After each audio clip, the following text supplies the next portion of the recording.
Londoners are rebelling against Sadiq Khan's plans to expand the Ultra Low Emission Zone, or ULEZ.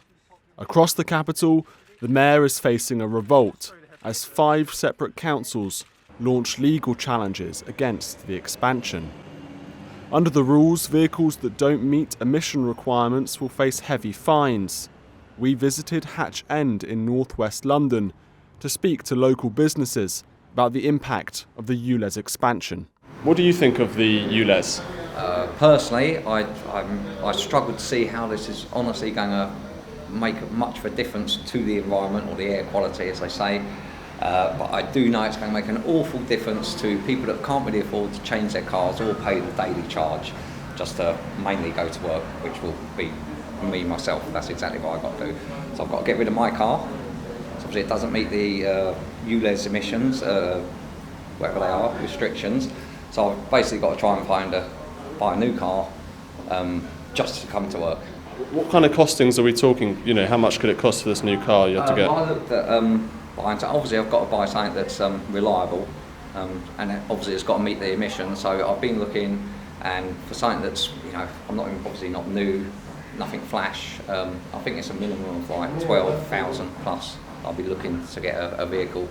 So what do you think of the ULEZ expansion? I think it's absolutely ridiculous, and I think it's going to hurt local high streets. I think just hearing that's even going to come to Hatch End, look at the businesses round here anyway, it's difficult to park, and this is going to make it even worse for small businesses like Anna's got with her nail shop. It's just going to affect independent trade. And what do you think of Sadiq Khan himself?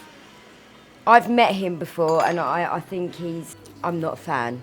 Why don't you like him? Is it the ULEZ? Is that part of it? I don't think he's for the people. I think basically when you look at businesses, so we had a small fruit and veg shop in Cricklewood, and we had to shut our 90-year-old business down because of ULEZ, because it was costing so much a day.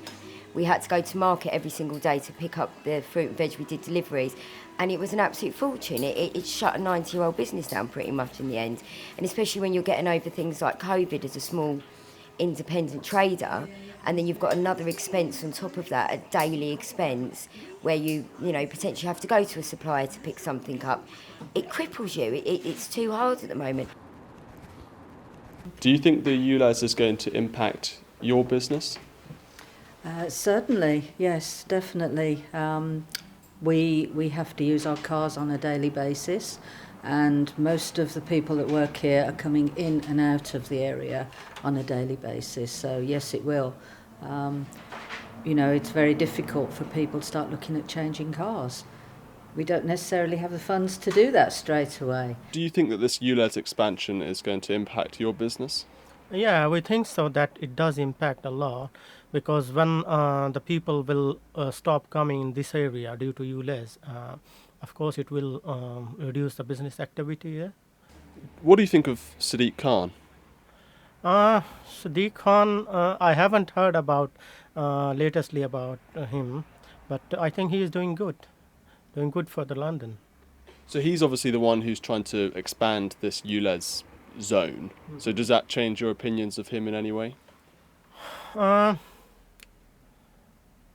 think so. It does impact, but regarding him, I haven't heard about him latestly about this, so I can't comment on this. I have no idea.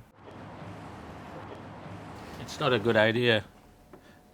People can't really afford to scrap their cars and buy new ones the way the things are with the economy and everything. Is the ULEZ expansion going to impact your business? Definitely.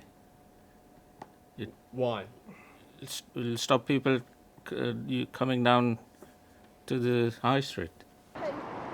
To discuss the political implications of expanding the ULEZ, I caught up with Susan Hall, a Conservative Assembly member.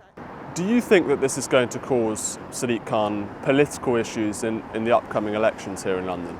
The next elections in London are the mayoral elections, but that's not till May of next year. And I think that's why he's putting it in at the middle of this year, in order that people will get used to it or have had to replace their cars or stop working in London or stop shopping in London by then and forgotten that perhaps he's the one that is responsible. So Sadiq Khan is a very powerful mayor. He's won 2 elections. He seems to be sort of riding high in the polls in London.